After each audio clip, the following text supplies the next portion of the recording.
তো আমাদের পাশেই তামাবিল ইমিগ্রেশন অফিস, এখানে চেকপোস্ট। ইন্ডিয়া ঢুকতে গেলে আমাদের এই তামাবিল ইমিগ্রেশন দিয়ে যাইতে হয়। আমরা আছি তামাবিল ইমিগ্রেশন, 200 উঁচু পাহাড়। আমরা আছি তামাবিল ইমিগ্রেশন অফিসের সামনে। এখন ঢুকে যাচ্ছি তামাবিল প্রথমে গোয়েনঘাট সিলেট।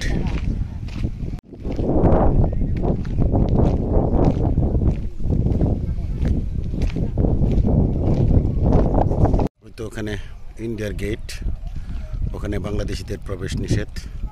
শুধুমাত্র যাদের কাছে পাসপোর্ট, ভিসা এগুলো আছে তারা ঢুকতে পারবে। আমরা এখন ঢুকেছি তামাবিল এই বধ্যভূমিতে। এখানে উঁচু উঁচু পাহাড়ের চূড়া দেখা যাচ্ছে।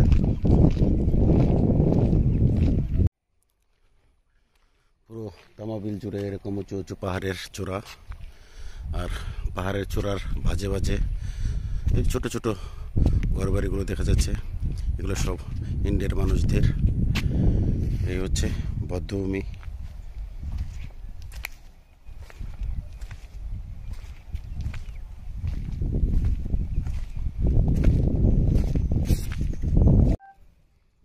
এখানেও অনেক উঁচু উঁচু পাহাড় পর্বত, যেখানে ওঠার শক্তি এখন আর আমার নেই।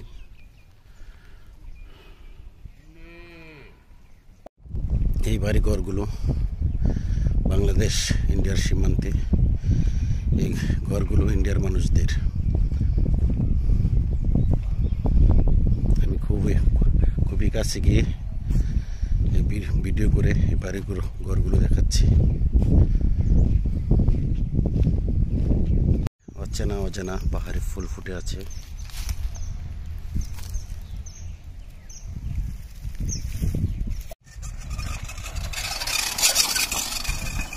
অনেক নিচে ছোট বাচ্চাটি সাইকেল নিয়ে নেমে গেল।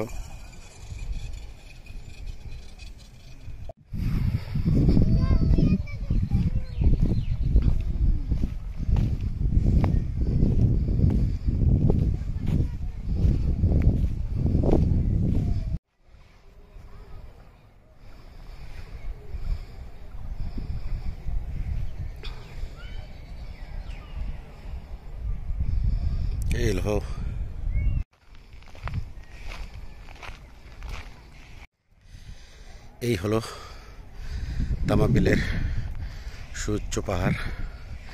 আমি যতটা পারি উঠতে চেষ্টা করেছি। আরও অনেক উঁচু উঁচু পাহাড় আছে যেখানে ওঠা আমার দ্বারাতে সম্ভব না। তাই আমি এখন আবারও ফিরে যাচ্ছি সেই ইমিগ্রেশন অফিসের সামনে।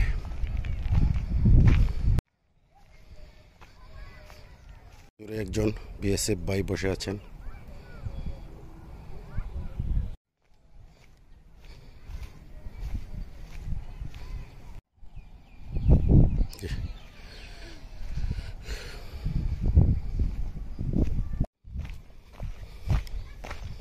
অনেক উঁচু পাহাড় থেকে আমি ধীরে ধীরে এখন নেমে যাচ্ছি।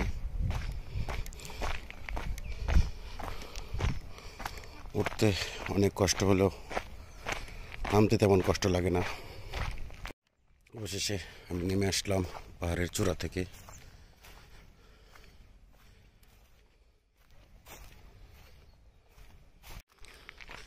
তামাবিল আসলে শুধু পাহাড় আর পাহাড়, এখানে আর অন্য তেমন কিছু আর দেখার নেই।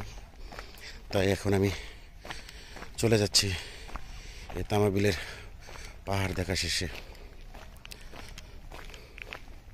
তাই দর্শকবৃন্দ, আমি আজকের মতো আমাদের তামাবিল হতে ইন্ডিয়া সীমান্তে নিচ্ছি। কিছুদিন থাকার অনুমতি দিয়েছে বাংলাদেশ। ঘুরতে গেলাম এই বাংলাদেশের গেট পর্যন্ত। এই হলো আমাদের ভারতের গেট।